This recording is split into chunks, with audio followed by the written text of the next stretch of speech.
the Washington Wizards, weeping with pride. What's up, everyone? Welcome to the Wizard Pulse podcast. My name is Yo, Jeremy John, here with my co-host Wanza. what's Make good? sure you like and subscribe to the podcast on YouTube. Also, follow us on all major social media platforms, Instagram, Threads, Twitter, Facebook, All at that. the Wizards Pulse. Here with my co-host Wanza. How you doing, man? Man, I am excited. What a day in Wizards history, I guess it is. I'm hyped because the fact that we planned this pod just for this, perfect timing on our part. I'm ready to get into this Trae Young news, man. I'm feeling good. Yes, that's the big news. Trae Young traded to Washington, D.C. We will get into that. We will also talk about the last, now, I guess, 11 games for the Washington Wizards, how well the Wizards have been playing. We will get into that. But like I said, please make sure you subscribe to the podcast on YouTube. Also, subscribe for those who listen to the audio format. Subscribe on your major podcast platform, the Wizards Pulse podcast. Let's get right into it, Wanza. Yeah. Trae Young traded to Washington Wizards in exchange for CJ McCollum and Corey Kispert. And yes, you heard that correctly. That is all as of now, as we're recording. We haven't heard anything about draft picks being involved. What was your first thought, Wanza, when you got the news that the trade was actually happening? Let me tell you the order my thoughts were. First thought, wow, this happened fast. This was quick. Like, we heard the rumor yesterday, and then suddenly today, people sitting out, I got an ankle, I got a hammy, whatever. Players sitting out like, wait a second, is this really about to happen?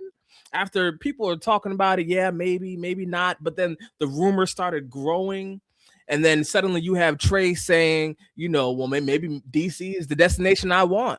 Now, I think that was partially because, some other team said, nah, we're good. But regardless, all of that happening, and then the fact that it happened so fast, this feels like 24 hours almost. From nothing to, wait a second, Trae's on the team? Like, what just happened? This feels like a whirlwind, and I'm still trying to wrap my mind around it, to be honest. That's the first thought. Second thought, where are my picks? I'm waiting, and I heard Stein report that there are none. No picks in this draft. That's the second thought. I mean, picks in this trade. That was a big deal to me. Well, we'll get more into it, but just the immediate reaction is shock and trying to lean into the positive. And we got somebody who really wants to be here. That's how I'm feeling right now. We'll get into the details, but I'm excited. I'm trying to ride this train, man. This is something special we got building. Yes. Now, I want to go rewind to a previous episode of ours. I believe it was episode 2 or 3, where we started a discussion about Ja Morant. And the question was, would we like a trade for Ja Morant? And we both said no. And I was pretty emphatic of no, because of his skill set, because of his maturity issues, and the potential players that we would have to give up. And that was the key. Yeah. I doubt Memphis would have just wanted CJ McCollum. Right. I doubt that would have been it. No. I believe they would have asked for some of the young talent and draft picks to take Ja Morant, who has played at an all-NBA caliber status at some point. Right. So I was saying no because I don't think the Wizards are there yet to start getting someone of that caliber. Now, I do believe Trae Young's better than Ja Morant. Trae Young is one of the better point guards in the East. Yeah. He may very well be 1 or 2 in the East. And I'm not just saying that now that he's traded to us, but we're talking about Jalen Brunson, Tyrese Maxey, him. I put Donovan maybe, but right after that, definitely. Yeah. So we're getting a guy of his caliber coming to this team, and we're only giving up an expiring CJ McCollum contract and Corey Kispert. Yeah. We'll get to the picks, but that was my biggest fear. Are we going to give up a lot of picks, and are we going to give up one of the star young players? Like, was it going to be Sarr? Was it going to be George? Was it going to be Trey Johnson? And I honestly didn't want to give up any of those three at this moment. I also didn't want to give up Bilal Coulibaly, a guy who plays defense and wants to play defense. And when he's contributing on offense, man, the Wizards look really good. Yeah. So to see that it is literally Trae Young for CJ McCollum and Corey Kispert, you had a question for me while we were just discussing things before we started recording. What was that question again? I did ask a lot of questions. We talking about the picks one, or just about the overall trade? Yeah. Let me start with the question that's on my mind, and let me know if this is close to what it is that we were saying. With the overall trade, so many different questions pop up in your mind, right? So many different things. We can go so many different directions. But one of the first things that came to my mind, at least, was this idea of, one, does this even make sense? Did we actually fleece them or not? Like that's what I was sort of expecting that, to be honest. I don't know if that's too much for a Wizards fan to expect to fleece another team. You let me know, who knows? But did we fleece them? Because I'm not sure. It feels a little like like it's close to even. Now we get more. It's a highly rated player who's also at his lowest in terms of value, right? We have, then we're giving up CJ, who's at least very consistent. No one would call him a top 10, not top 15 guard in the East, but maybe right after a guard in the league. But he's 20-ish around there. I think CJ's around there, and Kispert's a reliable outside shooter with above average cutting ability. So I'm not sure if we fleeced them. I wanted that New Orleans pick. Yes, that was doing a lot. Yes, that was wishing and hoping for a lot. But even if not that, the Hawks had another pick. So without the picks, did we get did we fleece them or not? It doesn't feel like it, if I'm being honest. Not right now. I am gonna be the glass half full optimist here. Trae Young is just the better of the three players involved. Trae Young is an all NBA caliber player. Trae Young is still very young. CJ McCollum, we also knew, hey, he's auditioning for the next team. We already discussed that. Yeah. And he's been playing well. And I want to say thank you to CJ for his time here. I know it was short, but I bet you the young guys will definitely say, hey, he definitely helped us or put us in the path or the right direction. So I want to say thank you first for CJ. But shout out. If we get a chance to get Trae Young without giving too much and CJ has to be part of the deal, let's do it. That's how I feel. I'm also going to be the optimist and say at least we didn't give up picks. Fair. I know that Pelicans pick is very interesting. It's enticing. And then also Atlanta and their own picks that they had. But I'm an optimist by feeling that, hey, at least we didn't give up our picks, our future. So that's how I feel. Now, to ask your question about did we actually fleece them? If Trae Young not only opts into his player option, if he actually agrees to an extension, that's when I'm going to say we definitely fleeced them. Because okay, you got an expiring contract. You got a roster spot that may open next year, but who are you getting to replace Trae Young that's just as good or better? I think it's easier to. I don't think it's as easy as it seems. Now we know that there's rumors that Anthony Davis is that guy that the Atlanta Hawks are trying to get. We know how it is with Anthony Davis. Injury prone. I don't see him now all of a sudden getting healthy as he's gotten older in his career. So, yes, he will be good when he's on the court. But the question is, how long will it be on the court? So I don't think Atlanta is going to get someone as good as Trae Young to join that team. Now, does someone like Jalen Johnson become a All NBA type player? That is very well possible. Mm-hmm. And even then, I wouldn't say that they fleeced or the Hawks fleeced the Wizards. No. I would just say, hey, good for them. But we'll have to wait at least a year, maybe even 2 years to figure out, like, did we fleece the Hawks? But I do believe it's trending in that direction. Yeah. And I see that. I hear what you're saying. And I'm wondering about the net impact on the team.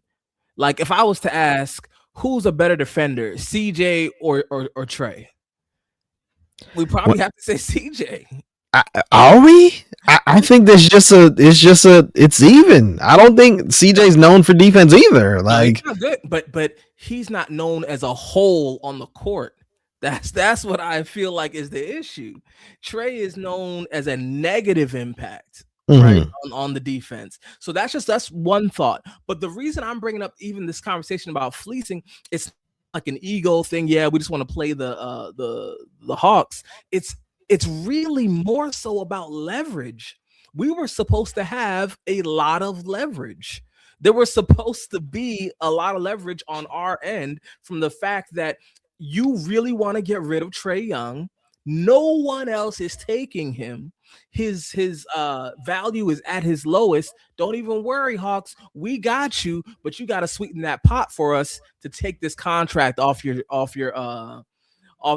books. Because I didn't get the impression we were out here star hunting for real. Like, I really feel like at least Wizards fans would have been fine without adding a whole bunch of adding someone big this year as we're trying to actively lose. So if we had the leverage, how did we end up with just the minimum basics of this trade, which was going to be Trae? Well, I'll say this. You rarely see the best player coming along with draft picks. You rarely see that. Just think about the Luka trade. The draft picks went where? Yeah. It went to Dallas. When it comes to Kevin Durant, it went to the Nets. When it comes to James Harden, got traded a few times, but usually when he got traded, the picks went the other direction. You rarely see that the best player comes along with picks. So I kind of was also feeling like I wasn't getting my hopes up for it. I guess that's how I feel. I wasn't getting my hopes up that we were going to get the best of the picks. Maybe I'm just really an optimist on this. I really am just happy we did not give up one of our first round picks for him. But if we had done that, this would have been a whole different pod. That would have been a failure in my mind, and we would have been having a whole different conversation about Dawkins, right? And so I'm glad. I wasn't expecting that. Maybe a couple seconds at most, but in the end, we get a good player, a big name player who can add some things to this team. Hopefully he adds more than he takes away. Wasn't my ideal fit if I'm looking around the league just trying to pick somebody who's a star and, or at least, four-time All-Star who was going to be on our team. I didn't think we were quite there yet. So I'm wondering where Dawkins even sees where, like, in terms of where we are, where does he project us to be at this point? And by next season, like, because it seems like you start getting a Trae Young. Trae Young is one of the first players, maybe the first one since Beal, definitely, who other players have to raise an eyebrow out and go, I could play with him. Like, he's big enough to attract somebody, assuming he's playing well. So are we talking, is this the end of the rebuild? And I'm assuming this meaning after this 2026 draft, right? We need to get through there. But are we done with the rebuild? That's something I'm thinking about right now. I don't think we're done yet. with the rebuild. We're in it. We're in this odd situation that we acquired. I don't think any team that's been in a rebuild acquired an all NBA talent while doing that. So we're in this odd area, but spot to be.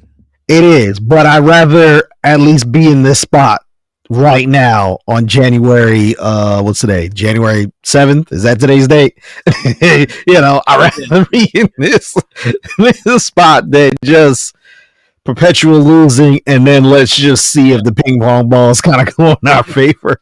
And like I said, we didn't give up a lot. So I'm cool with it as of right now, and I'm projecting that this would be something that will help us in the future. Now we could get into some other details or questions about what the front office needs to do from now on. Now with Trae Young being here, right? But we do have a question for everyone, and this may be just because we're excited.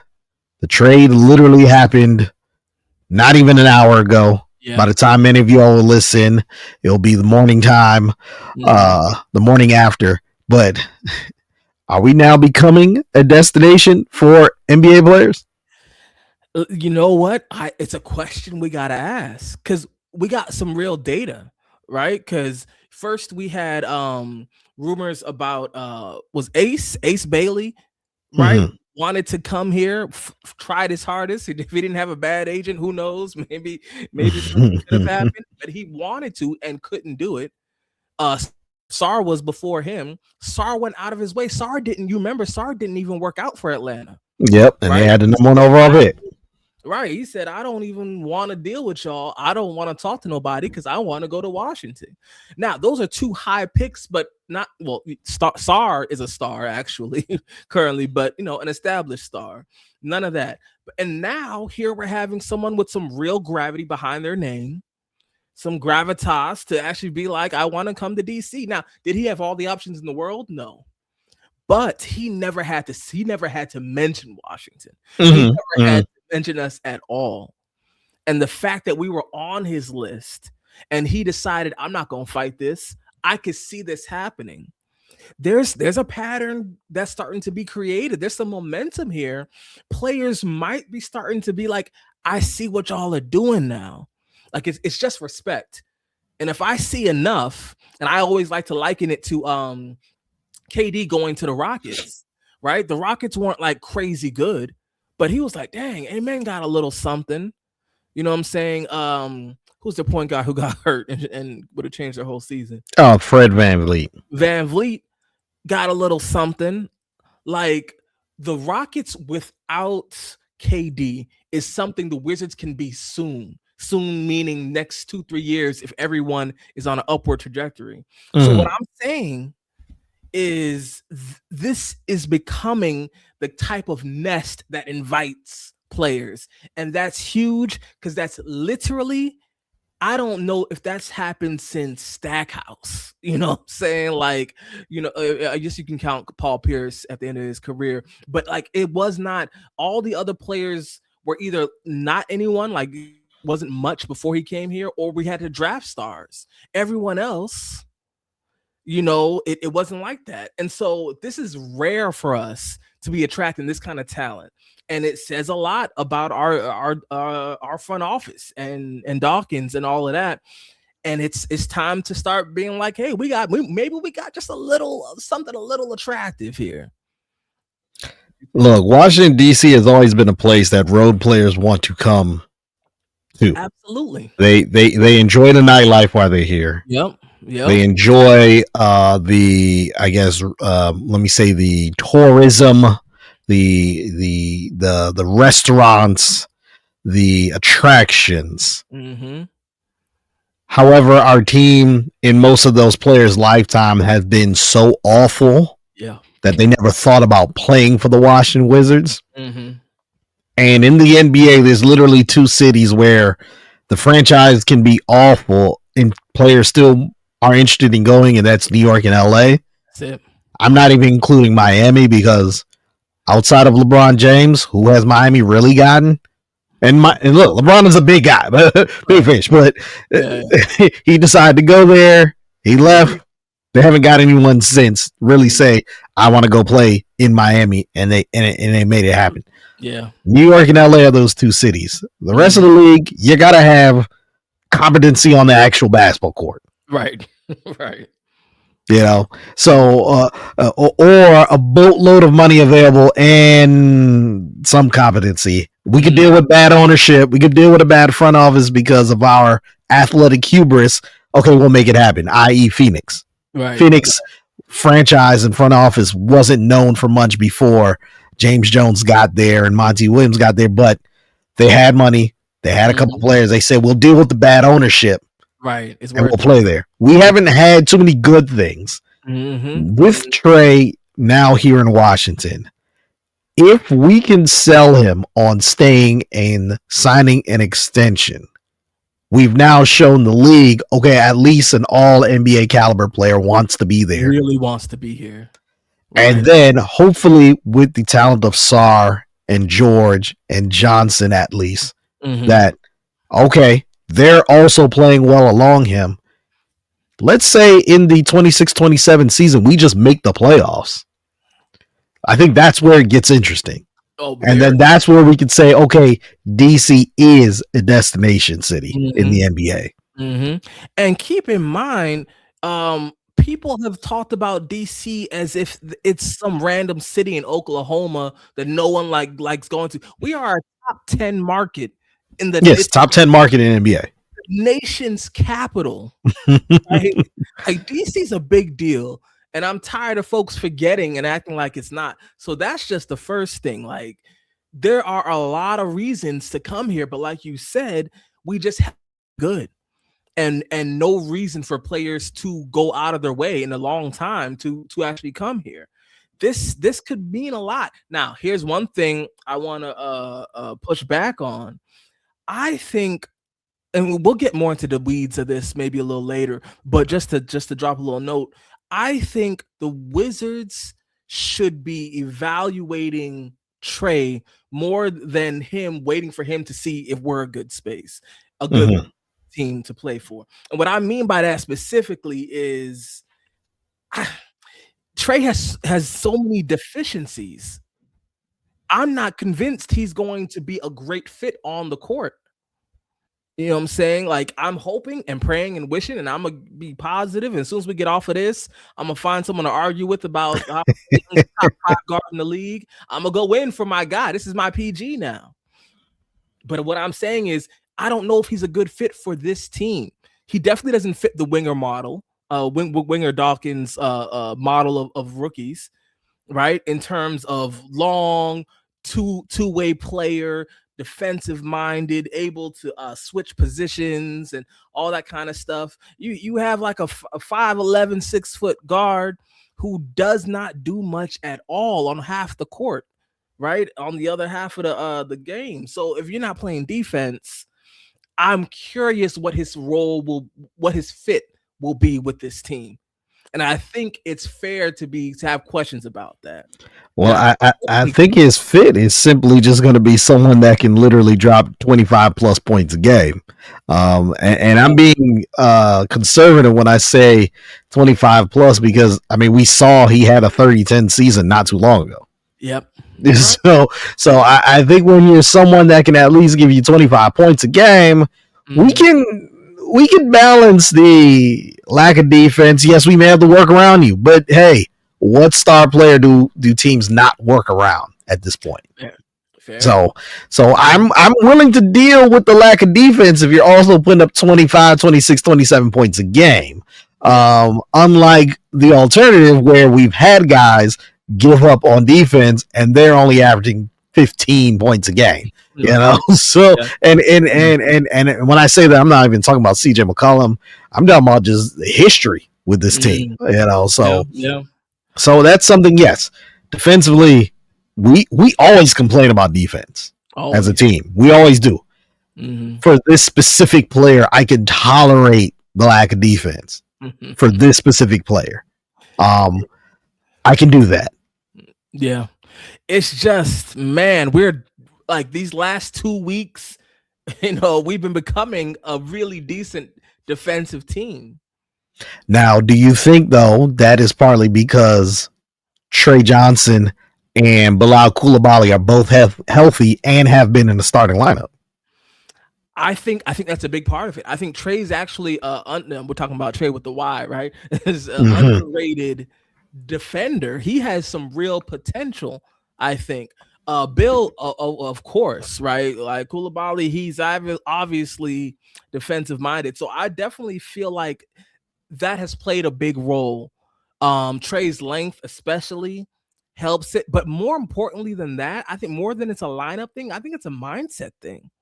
That's really what I feel like. They finally turned the corner and been like, oh, we have to try 100% all the time, right? I can't slack off and have a good result, So I really feel like Keith has finally gotten around to them to where they're like, oh, this is what it takes to be consistently good at defense.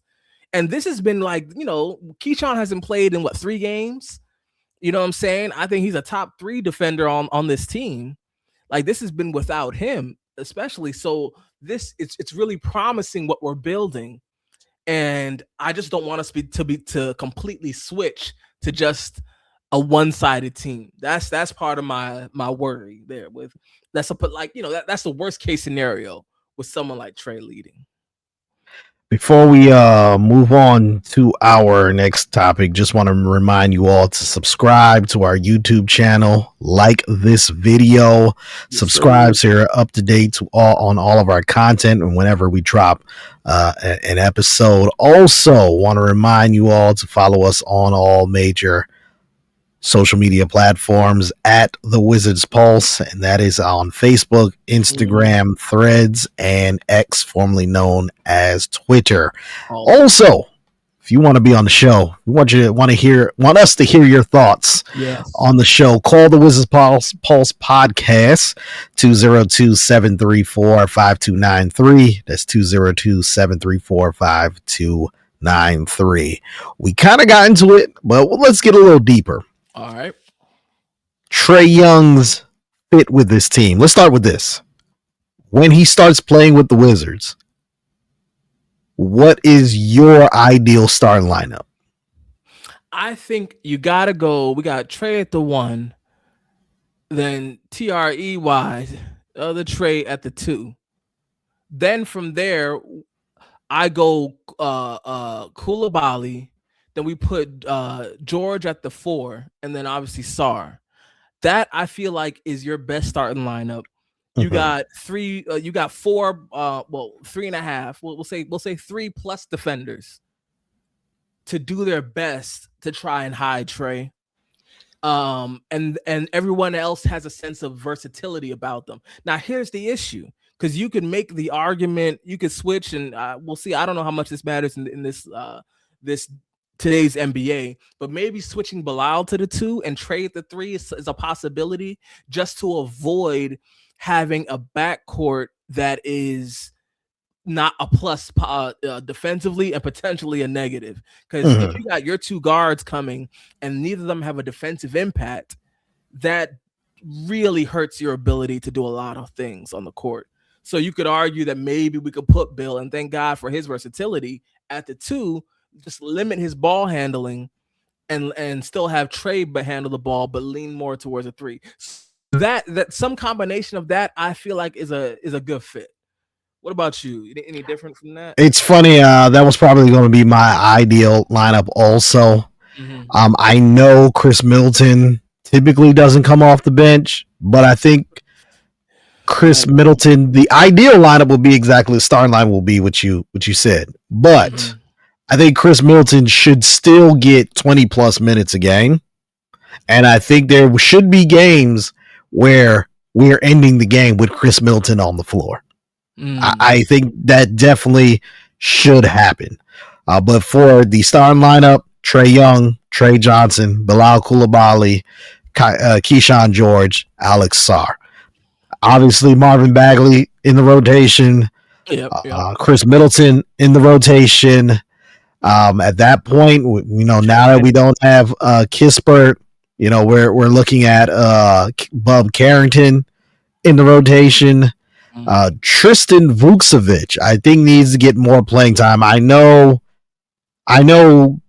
guards or a guard and a forward were part of the trade, but at some point, Vucevic, I think, needs to be in the rotation, see what we got. And then from there, everyone else got to kind of earn their minutes. Cam Whitmore, maybe. Whitmore is going to be part of a future trade. I don't know. I know he just signed with the Washington Wizards. I'm not sure about. No, he was traded to the Wizards. Excuse me. So he, I believe, based on CBA rules, and every player is a little different on when they could be traded. I know some were able to be traded by December 15th for the first time, and then some it's January 15th. I can't remember how things with him, but hey, maybe he's going to be part of a future move because he's not playing, and no. And he's still injured too, so yeah. So, but yeah, those guys should be the guys that should be getting playing time. I know Will Riley's a rookie, first round pick. Kind of got to see where he fits in right now, And I forgot Champagne. He has been very impactful lately. He has been very impactful lately. Our MVP the last 2 weeks, if we're being real, has been Champagne for sure. You know what I'm saying? Like he has to he should be probably first off the bench if you ask me. But we really are gonna have to look at getting some shooting though. We don't got any real shooting. Yeah. And I mean, Kispert was the shooter, but it was like he was just starting to get hot. Then he got hurt. Yeah, exactly. And so we never saw what his potential could have been.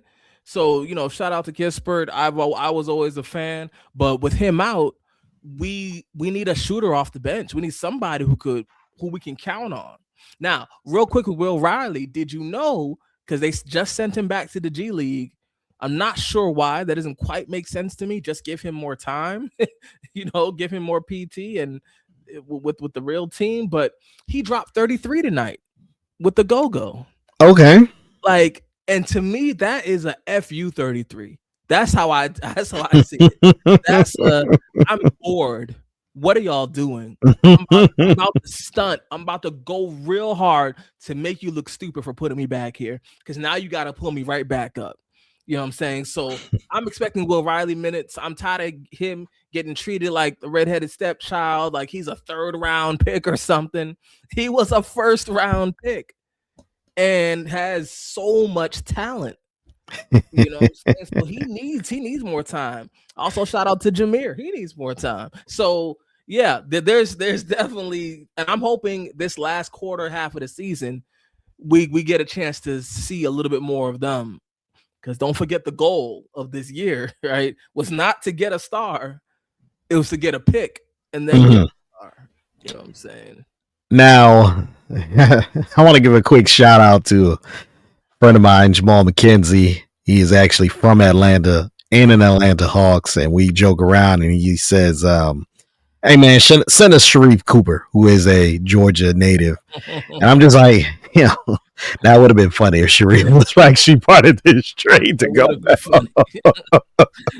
Just randomly out of nowhere. When it comes to another Trae Young question. Mm-hmm. Is Trae Young a big enough draw to get more local fans to the home arena? Oh man, this has always been a pet peeve of mine. There are Wizards fans for real. We just do not go to games because this team has been trash. Like, we're not the kind of fans where it's built into the culture to go just for fun. You know what I'm saying? Shout out to those types of cities. Sacramento's like that. Obviously, New York's like that. There's some places like that. Here, we make you earn it for better or worse. And I think Trae has a real shot. Like, Trae's a little buzz because he has a name like average NBA fans recognize immediately. And we haven't had that in a long time. Like, Bradley Beal didn't really get like real buzz. No. Bradley Beal was for the nerds. The nerds loved him. Like the basketball nerds loved him while he was here. Yeah. But we all know Young's a bigger name. You know what I'm saying? More accolades, more flashy plays, all of that. I think there's a real chance. Now, are we talking packed sellouts? I don't think so. But you give me Trae Young, can we get some solid buzz and then a decent team? You know what I'm saying? We got something. And I'm gonna pronounce this right here, right now. Even with my Trae Young doubts, next year, assuming everyone is progressing as they should be, this is a play-in team. There's no doubt about it. Sar, who's already a top 3 to 5 center in the league, right, is going to be top 3 next year. Keyshawn is gonna really like own and start to take his B player status. You're gonna have Trae settling into his shot and owning it and being a knockdown shooter, and more than that is what I'm hoping for him as well. And then you got Trae as a cherry on top. That's a playing team. We get a little bit more body, like, maybe like another center or a forward with some, some weight to him. Like you just sprinkle in some other stuff. This is a play-in team, and once you play in, then you play off. That's all I'm gonna say. You never know. Look, So all contingent on Trae Young opting in. But if he is on this team you should though, and plays the 26-27 season for the Wizards, yes, I don't think there's anything crazy by saying the Wizards are at least a play-in team. I don't think anything's crazy with that. So Agreed. not a wild statement at all. To go back to the question that I had about the Capital One Arena, and you are right. Wizards, they are Washington Wizards fans who live here, but they've become apathetic like me. Yeah. And have just said, hey, I'm tired of showing up and you giving us bad product. Hey, why don't y'all get good first? Right. And we'll start showing up. Where, there's a difference between not having fans and apathetic fans. And we've gotten to the apathy part. So, and we actually saw it with the Washington Commanders for a bit.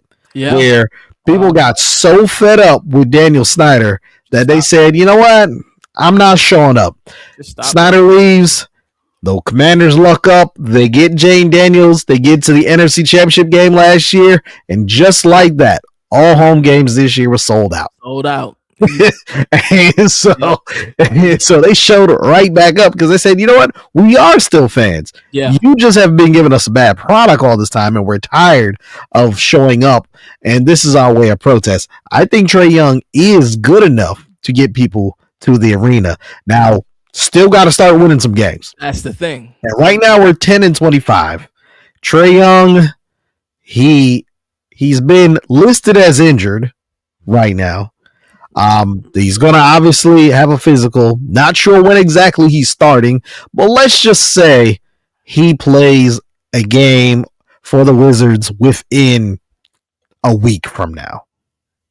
The Washington Wizards are now 10-26. Let's say in a week we've played 3 or 4 games. Let's just say we are, and I have to go look and see who we played next few games. But let's just say we lost all 4 games. So now we're 10-30. So 40 games, 10-30. The next 42 games, I do believe that if this team goes on or let's say the next 20 or the first 20 games with Trae, that they're even 10-10. I think that's enough for people to start showing up to Capital One Arena. I do. Yeah, you know what? That's a fair point. Because it's the winning and the hope of winning that really does it. And that was my whole point with the play-in and stuff like that. If we're a play-in to 7th, 6th seed, who knows, then folks are gonna show up. A play-in like talent level team with Trae Young, you have to show up for that because now you have a chance to compete against anybody. Like now you're in the conversation. How long have the Wizards been boxed out of NBA talk? Like it can go years without you hearing them mentioned for real. And now you're forced to talk about us in like a real way. And so I definitely see what you're saying. And Now, here's the thing. The scenario you just brought up is a nightmare for me because we still need to tank. So I'm expecting no one to show up at the arena because I'm expecting Trae Young to not play a whole lot. I tweeted out a little while ago. It's like, all right, give me 5 games because I do want to see it. Give me 5 games with our full starting 5, right? The 5 I just mentioned, right? We'll throw Middleton in it wherever you want. I just want to see it. After that, I need someone to just be pulling a hammy every night because we cannot forget why we're here. We can't do it. Like, I need that top 3 pick because that's what's really, because listen, we're talking about that starting lineup I just gave you. Now, what about AJ DeBansa mixed in there? Well, wait a second. Like, we talking about something for real. Now we opening back up to Boozer.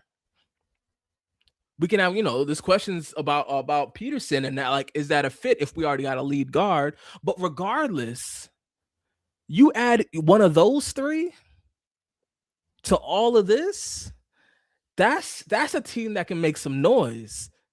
Because we're talking about, those 3 at least are talked about as starters. Like, they're coming in and they are killing it for your team. Let me real quick. Let me put on my tinfoil hat. All right. And talk about conspiracy theories. Real quick. Let me.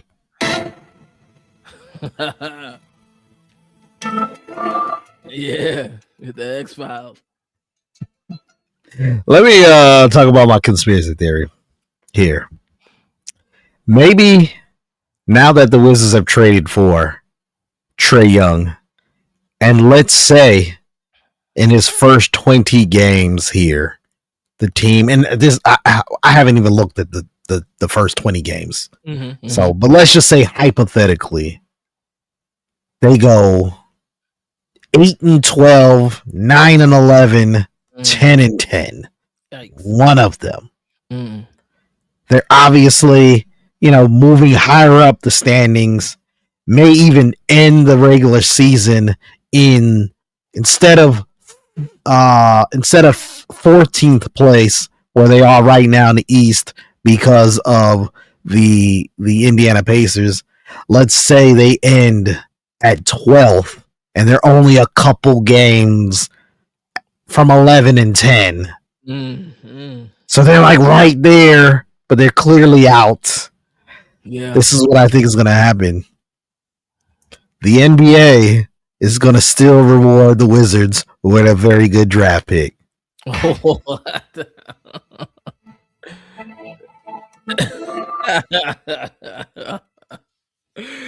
I think the league has looked at teams like the Wizards and the Hornets and the Jazz and said, y'all are outright tanking. And by the way, I think the Wizards have done it the best. I called it ethical tanking. We just were bad. Yes. We weren't trying to be bad. We were just bad, but still progressing. But anyways, they've looked at us and said, we're not giving you that pick. We're going to give it to the team that we want buzz, the Dallas Mavericks. Right. We're going to give it to a team that, you've never had a number 1 overall pick. Give it to you, Atlanta. Oh, Cleveland, you lost LeBron James. We're going to give you the pick every year that he's not there. Oh, the Pelicans just sold. Let's give it to you for the one time that Cleveland doesn't get it. How convenient. I think if they see progress with this young core, and Trae Young is hinting at signing an extension, they said, here goes your pick. Boom! That's my conspiracy theory right there. Listen, I don't put nothing past Silver. I'm not going to lie to you. He's clearly manipulative with this lottery stuff. He has a plan for it all. I don't put nothing past him at this point. Like, anything could happen. I really don't know. I feel like he hates us. I don't know why. Like, he has a beef with the Wizards is what it feels like to me. Somebody did something. We need to talk to Ted. Not paying your bills. Did you sleep with the man's wife? Like, come on, Ted. I don't know what you've been doing, but Silver is not a fan. So, fingers crossed Fingers crossed. But that's why we got to get in that top 3. So it's harder for him to deny us. You know what I'm saying? We got to get in that top 3, dog. And The Washington Wizards. The last we mentioned, it's funny. They had a game tonight against the Philadelphia 76ers. And before this trade occurred, do you know what I was going to title the podcast? What's that? The title was going to be, Can We Play the Milwaukee Bucks Every Day? Because we are playing so well against the Milwaukee Bucks. We are now 2-1 against them with one more game, I believe, later this month here at Capital One Arena. So that was going to be the title of the podcast. Yeah. And made me think, and there was a graphic going around on social media, and I was sitting here like, you know what? I really didn't even notice that. Before tonight's game, the last 10 games, the Wizards were 6-4. Yeah. They had a better record, and I know things have updated throughout the night. I'm on the NBA app, but they had a better record than the New York Knicks, the Orlando Magic, the Miami Heat, the Atlanta Hawks, the Chicago Bulls, the Milwaukee Bucks, the Charlotte Hornets, the Brooklyn Nets, obviously the Indiana Pacers. What else? And then in the West, they had a better record than the Denver Nuggets. Yep. They had a better record than the Memphis Grizzlies, the Dallas Mavericks, the Utah Jazz, the Sacramento Kings, the New Orleans Pelicans, and there was one more team before tonight's game. They had a better record than the OKC Thunder the last 10 games. Reigning champs. Look at that. So, segue to a question that you brought up. Maybe, let me, got to pull it back up. Yeah. Would you rather less wins or more growth? That's a tough one. And you already hinted you want the less wins because it's going to help us get the best possible prospect on this team next year. Yeah. So this is where I'm at.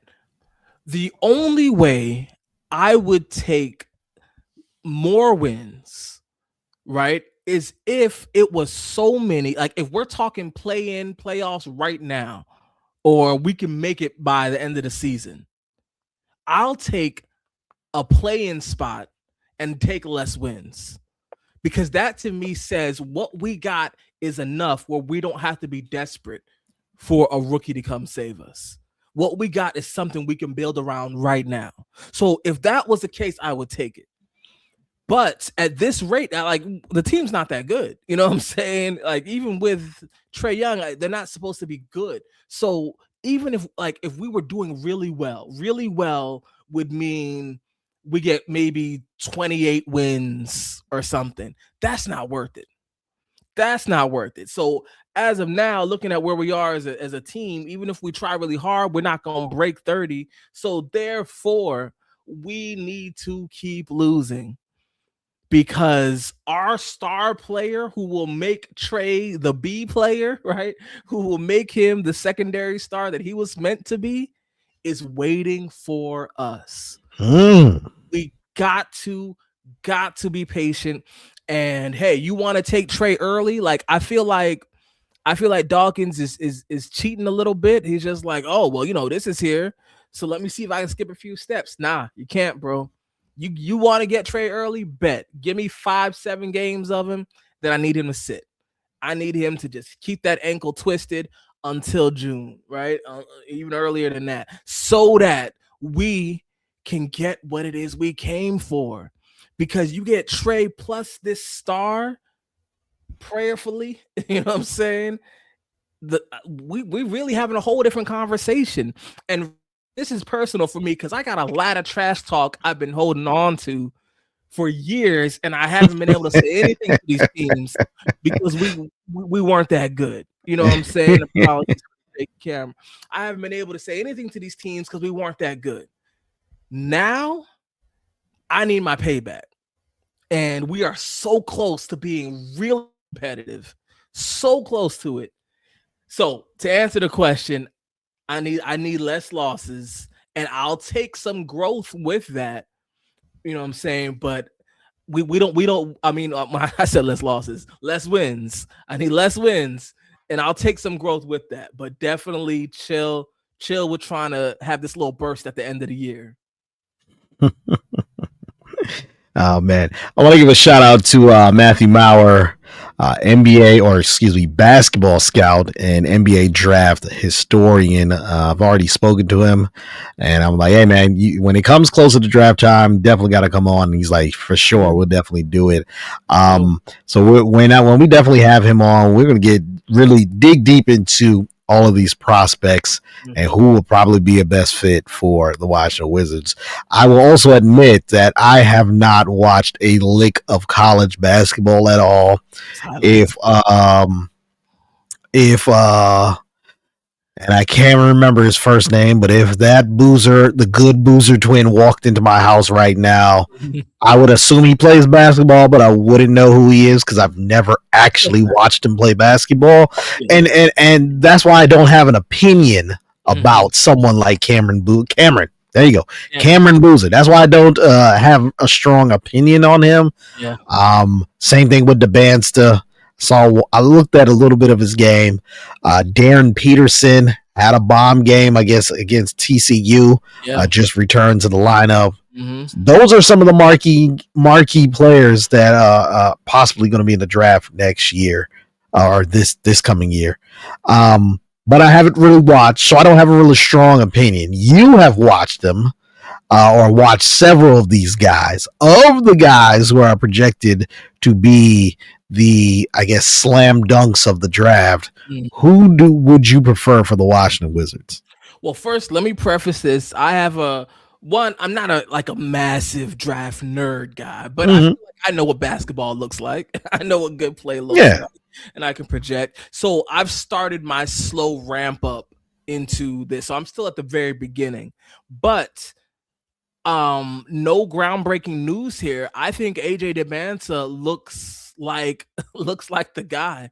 Like, he plays the part, right? And he mainly won length, and what my favorite trait of him is his aggressiveness. Like, he likes physicality. 6'8", 6'9", something like that. Likes physicality, will go down, initiate a bump with you, and then he hits that mid-range so smooth. He looks like a guard with his mid-range game. Like, it's really impressive.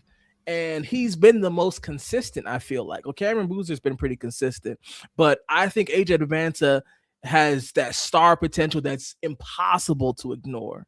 Impossible. I love Darren Peterson. We'll see more and more about him. I need to watch more of his stuff.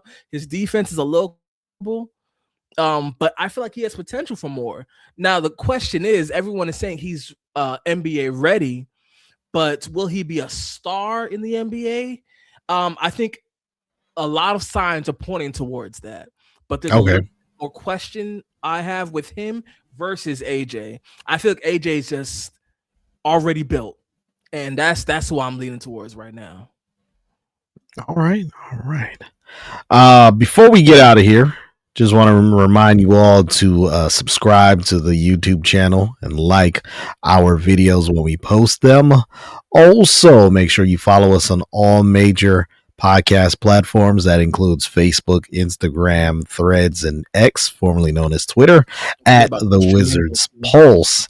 And if you want to be part of a future Wizards Pulse podcast, make sure you call the Pulse line. That's what we got to call it, the Pulse line. I like that. 202-734-5293. That's 202-734-5293. Before we get out of here, Wanza's Diary.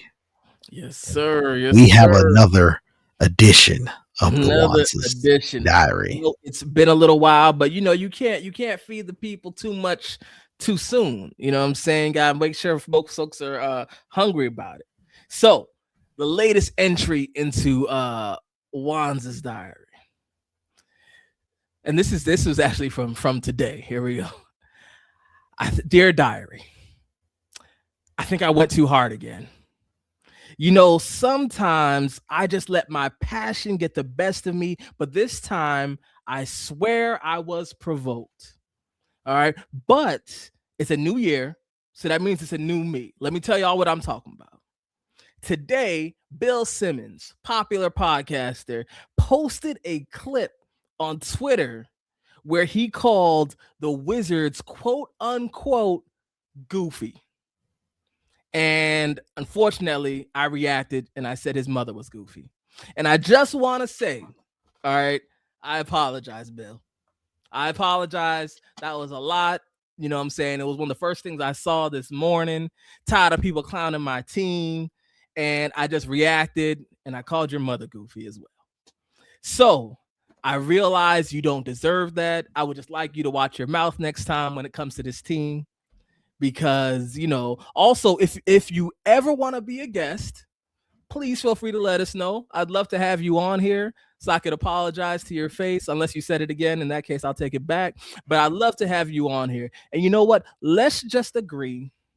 We both went too far. How about that? We both went too far with our comments, and we probably both regret it, right? And I just want to let you know it feels good to get this off my chest. Your mother is not a goofy, most likely. And I know deep down inside the Wizards aren't goofy as well. Love, Wanza. Thank you, everybody, for just. Now I gotta go on your Twitter page to see you. It's still there. You get on my nerves, man. Oh man, my nerves. Like, why are we goofy? We just be here trying to survive, man. We just try to play our games. Oh man, that is the most recent edition of Wanza's diary. Thank you, Wanza, for everything that you do. Until next time, everyone. Wizards Pulse Podcast. Peace. Peace. We're soaring high like sparrows in the air. Gee whiz is dancing. We don't have a care from downtown thunder to the paint they lie. The Washington Wizards, we beam with pride.